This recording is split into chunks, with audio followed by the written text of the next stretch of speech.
Écoute-moi très bien. Personne, personne ne doit pouvoir séparer maintenant l'ivraie du blé. Pourquoi? Parce que l'ivraie et le blé se ressemblent. Elles se ressemblent tellement que si tu ne fais pas attention, tu peux, en enlevant l'ivraie, enlever le blé. C'est pourquoi le Seigneur demande à ce que, au temps de la récolte, c'est lui qui est habilité à dire si c'est le temps maintenant de séparer l'ivraie du blé ou pas. Ce que toi tu as fait, c'est que tu dois simplement travailler. Travaille.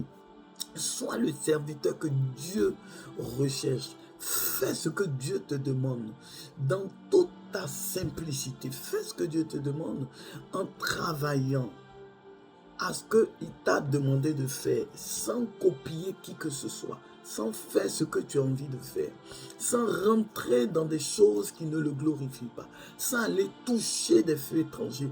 Travaille. Dieu t'a appelé à travailler. Travaille. Fais la volonté du Seigneur Jésus.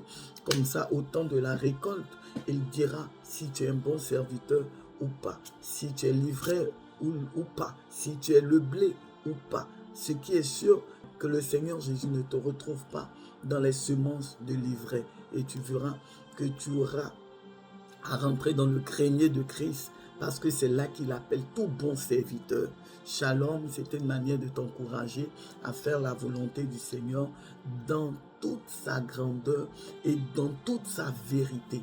Marche bien afin que Christ, qui est ton maître, qui t'a appelé à le servir, soit fier de toi, afin qu'il dise que tu es le blé et non l'ivraie. Laisse l'ivraie faire ce qu'il a fait, et à la fin, il n'y a que Jésus qui est le juste juge qui fera sa volonté.